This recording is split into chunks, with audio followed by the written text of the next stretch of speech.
What's up, guys? This is Ty Zen, Bitcoin advocate, world's most awesomest trader coach, right?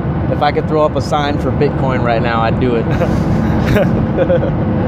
And in this video, guys, Eric and I, we are going to talk about, excuse me, the 5 reasons why we invested into Ethereum, okay? So in case you are interested in investing into Ethereum, here are the 5 reasons why we invested into it. It may not apply to you, and it may not be at the right time, but this is the reason why we did it back before it came on the market, okay?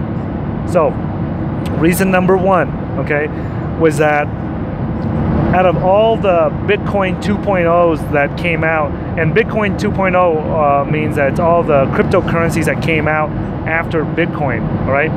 So at the beginning of 2014, the 2 most anticipated and the 2 most talked about cryptocurrencies that were legit 2.0 that were completely different.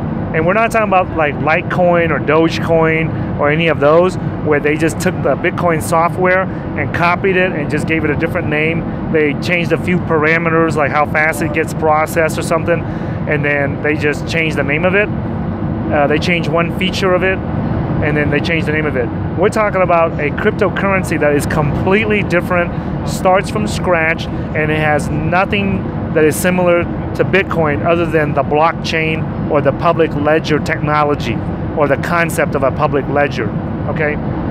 So at the beginning, the only ones that were available were the NXT, which you guys have seen me talked about on video and at Bitcoin conferences. You see me talk about NXT and stuff.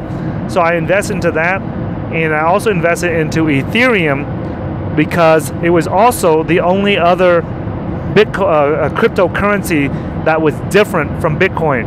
So it was NXT and Ethereum, okay?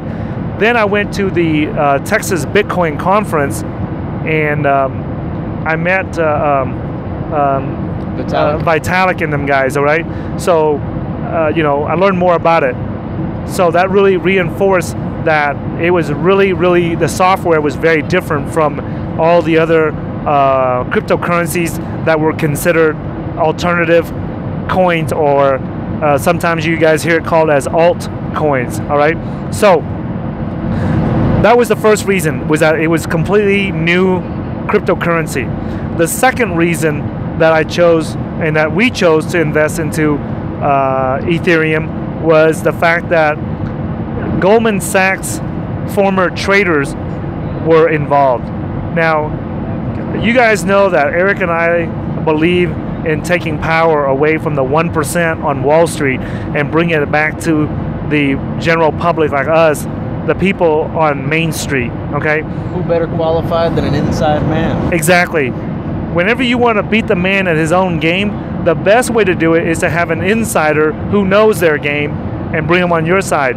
So now, when they brought Goldman Sachs on, my first concern was, if Goldman Sachs is involved with it, then I am really concerned, okay? Because somehow or another, they're going to screw over the general public like they always do, right? But in this particular case, it was not Goldman Sachs that was involved in it, but it was former Goldman Sachs employees, the former Goldman Sachs traders, okay? And to me, and computer programmers or something like that, it really doesn't matter who it is to me. All that matters is that they used to be at Goldman Sachs and now they are part of the Ethereum team, and that's what was important to me, is the, you know, that increases the probability of success, and it reduces the risk of failure simply because somebody on the inside from Wall Street is actually participating and is part of the Ethereum team, okay? So that was reason number 2, is that they had former Goldman Sachs employees on the team. Reason number 3, right, is that when I went and spoke at the Texas Bitcoin conference, at their first conference that I was invited to go speak at, I had a chance to interview Vitalik in person, and I spoke to him, and I drilled him hard. Okay, I interrogated this guy, I questioned him, and I asked him some very hard questions, and you guys can watch those videos on my site and you see for yourself, right? And the one thing that I liked was that he did not crack under pressure. He was a young kid. I'm in my 40s, and for him, he was only like in his early 20s, late teens or early 20s. And for someone that young to remain calm, collective, and stay cool under pressure, from me, from my buddy LeonFu.com, and from James D'Angelo, and we were surrounding this guy, this little young kid, and we were just hammering him with questions, and he passed with flying colors. And so that let me know that I'm not a computer programmer. I don't understand a damn thing about computer code or software, okay?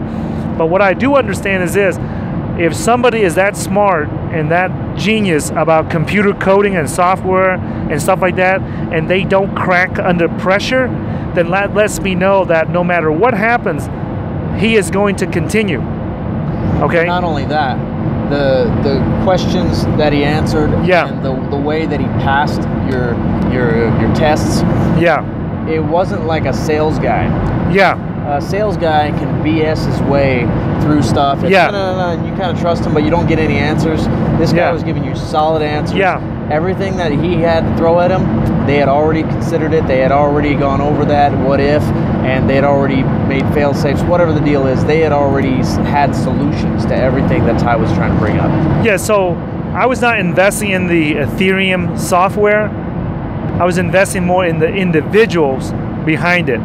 And since I don't understand their software and their coding, I brought James D'Angelo along and LeonFu.com, and those guys understand about coding and software and the science behind it. So I trust those guys. So they tell me that Vitalik, you know, what he's saying is doable. You know, that's possible as long as they have the right people and funding and the right team in place. Then I don't mind investing into it. So that was the third reason, was the individuals like Vitalik himself, right? What was the fourth reason? The fourth reason was, in addition to Vitalik, the fourth reason was the people surrounding, the people around me and the people around Vitalik, okay? There were a lot of people that were good computer programmers that spoke highly of Vitalik, people who were well recognized in the Bitcoin space and the Bitcoin community, and they recognized that Vitalik was a young cryptocurrency genius, okay? And the guy, if you look at some of the work that he's done, I mean, the guy is very productive. He puts out a lot of code. He puts out a lot of posts on blogs, and the guy really explains himself, you know? So that was the reason. You know, and my friend LeonFu.com, and like I said, and James D'Angelo, these guys are much more knowledgeable about cryptocurrencies and coding than I am. So I trust what they say about it. Okay, so let me see here. Thank you. All right, so that was the fourth reason, was that Vitalik was surrounded by the right people that spoke highly of him, and then I was surrounded by people that I trust that thought highly of what Vitalik was doing. So that was the fourth reason. Okay. Do you have any other reasons? Those were the. So the fifth and the last reason, guys, that we invested into Ethereum was, Eric and I both work, we have a background in sales and marketing. So we work a lot in the sales industry, in the field, and we understand how important it is to be able to sell your products or your services to the rest of the world. And matter of fact, the success of any product or service in the world is based more on how strong the sales and the marketing behind it, much more so than the quality of the product itself. Okay, so so that's extremely important. So when we looked at how the sales and the marketing was done in the cryptocurrency space, right? I give credit to the Ethereum team for doing a very, very solid and excellent job of sales and marketing.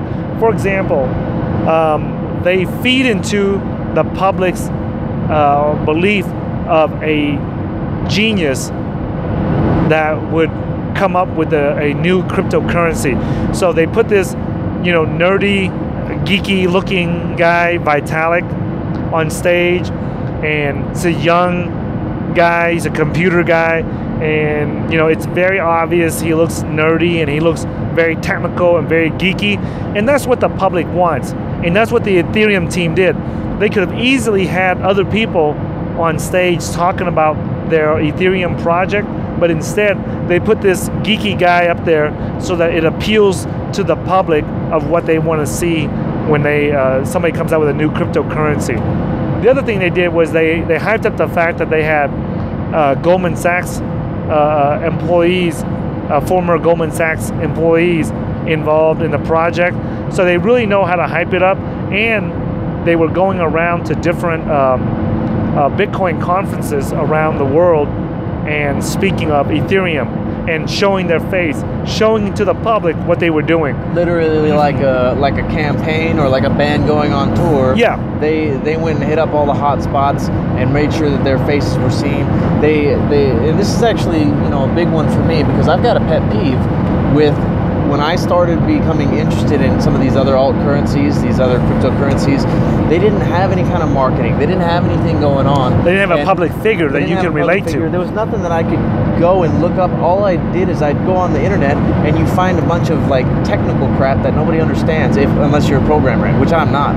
So that right there doesn't communicate to the public. It doesn't market. It doesn't share any kind of information on progress. And with Ethereum, this is what they did with their marketing campaign. They kept you guys all in the loop. They kept us aware of what's going on.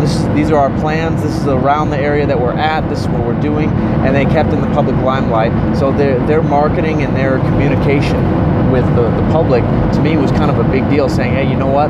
That's not the only thing that's different about the coin itself. They're actually approaching it as a company completely different and extremely collective. So I was very attracted to that. Yeah.